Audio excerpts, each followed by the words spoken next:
দর্শক, মহান মে দিবসে রাজধানী পুরনো পল্টনে শ্রমিক সমাবেশ করছেন জামায়াতে ইসলামের সহযোগী সংগঠন বাংলাদেশ শ্রমিক কল্যাণ ফেডারেশন। আমরা সরাসরি চলে যাচ্ছি সেখানে। আলহামদুলিল্লাহ, আজকে তো আপনাদের গোটা বাংলাদেশে আপনাদেরই রাজত্ব, অর্থাৎ শ্রমিকরা সকল মহানগরী এবং শহর বিভিন্ন জায়গায় দখল করে নিয়ে শ্রমিকের রাজত্ব কায়েম করেছে। আলহামদুলিল্লাহ, এটা যদি ৩৬৫ দিনে থাকতো, শ্রমিকদের তাদের অধিকার এবং তাদের সম্মান মর্যাদা যদি ৩৬৫ দিনে থাকতো তাহলে খুবই ভালো হতো।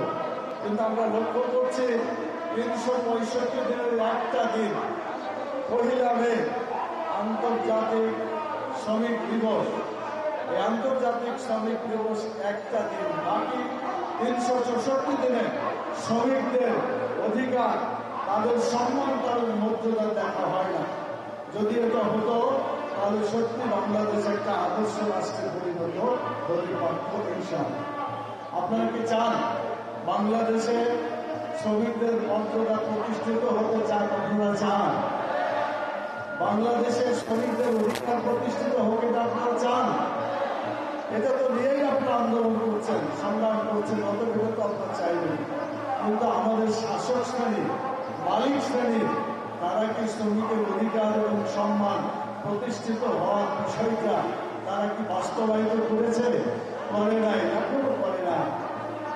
৩৬৫ দিনের মধ্যে শুধুমাত্র একটা দিনে শ্রমিকদের জন্য সম্মান, মর্যাদা আর অধিকারের কথা বলে শ্রমিকদের সাথে বিশ্বাসঘাতকতা করা হয়েছে, শ্রমিকদের অধিকার প্রতিষ্ঠা করা হয় না।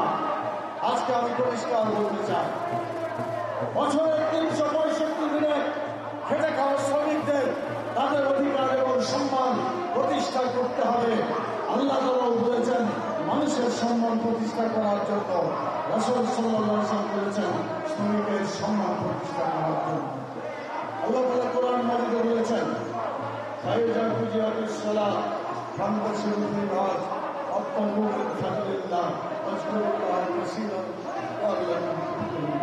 ফাইজা কুজিয়াতুস সালাত ফান্তাশিরু ফিল আরদ, যখন নামাজ শেষ হয়ে যায় তখন তোমরা জমিনে ছড়িয়ে পড়ো, অর্থাৎ কাজে বেরিয়ে পড়ো।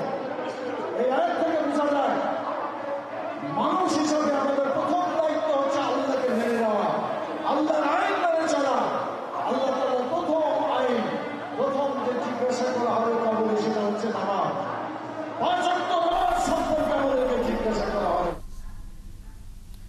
দর্শক, মহান মে দিবস উপলক্ষে শ্রমিক সমাবেশ করছেন জামায়াতে ইসলামের সহযোগী সংগঠন বাংলাদেশ শ্রমিক কল্যাণ ফেডারেশন। আমরা যুক্ত ছিলাম সেখানে।